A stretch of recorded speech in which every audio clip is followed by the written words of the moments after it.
तव्हां भी हज कयो जिंदगी में एक दफ़ो फर्द आ। पाण फरमा अली जेको पैसे हूंदे माल हूंदे हज न कंदो फमन मात यहूदी या नौ नसरानी या इहो मुंहिंजो उम्मती या त यहूदी थी मरदो या नसरानो थी मरंदो। चवेस हज ते हल चेसे मांखे माल कोने पर जे चवेस त कंडियारे में बाजार में दुकान तो खपे चे अवल मुंहिंजो नालो लिखाइजो। हज ते हल पैसो नाहे ऐं जे चवेस त ज़मीन थी खपई बाईपास ते चे मां वठंदुमि मन त ठगो आहे न लिकाए थो न पाण खे।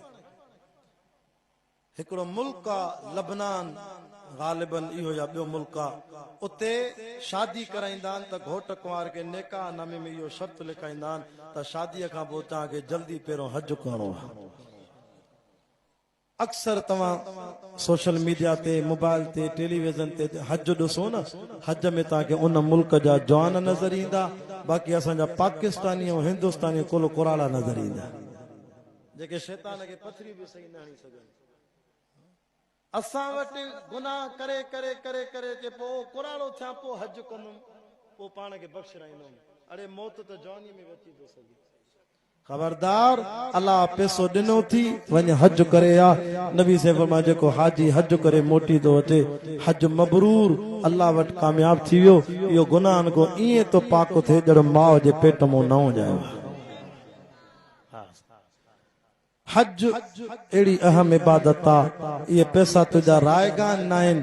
10.5 लख 13 लख जेके तुंहिंजा ख़र्च थींदा उते रियाल बि पाण फरमायो हाजी घरों निकिरे वरी महीने ॿिनि जो राशन घर ॾेई वञे वरी हज करे मोटी अचे इन सॼे रस्ते में जेके पैसा ख़र्च थिया क़यामत जे ॾींहुं अल्लाह ताला इहे बि ताराज़ीअ में तोरे सदको करे हाजीअ जूं नेकियूं वधाए जन्नत ॾेई छॾींदासीं।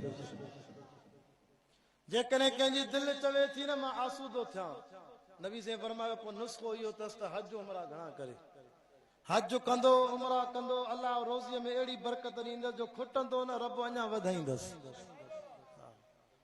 डबल करे अल्लाह ॾींदसि।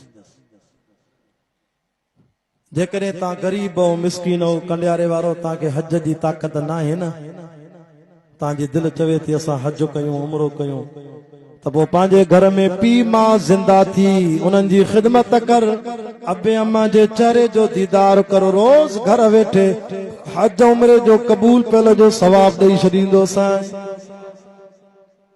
वला तकुल लहुमा उफ़्फिन वला तनहरहुमा पाण फरमायो अबो अम्मा पोड़ा थी वञनि त अबो पीउ जन्नत जो विच थी जे पीउ जी ख़िदमत कंदे त जन्नत जो विच मिलंदई।